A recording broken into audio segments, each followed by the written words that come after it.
પરેશભાઈ આપણે કઈ માંડવી વાવીએ તો સારું રહેવાય? કયા વિસ્તારમાંથી બોલો છો?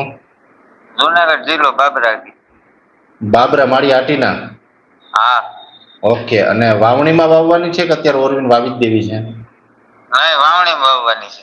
જો બાબરા ને એ વિસ્તાર બધો એવો છે માળી હાટીના તાલુકાનો કે ત્યાં તમે લાંબા ગાળાની ને ટૂંકા ગાળાની બંને વેરાયટી વાવણીમાં વાવી શકશો, એમાં કોઈ ચિંતા નથી. જો ટૂંકા ગાળાની વાવી હશે તો પણ બહુ વાંધો નહીં આવે. જ્યારે એન્ડમાં અમે જે વરસાદ ચોમાસું પૂર્ણ થતું હોય ને ત્યારે અમે ઘણી વખત માહિતી આપતા હોય કે અઠવાડિયાનું ગેપ છે, નીકળી જાવ. ગેપમાં નીકળી જાવ એટલે કોઈ ચિંતા નથી તમારે, બરાબર?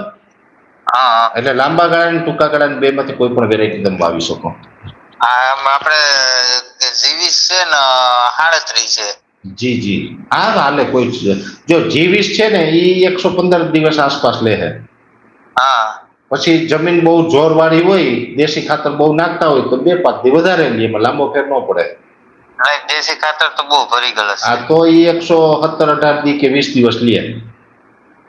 અને આપણે આ ઇલાકામાં ક્યારે વરસાદ નો છે?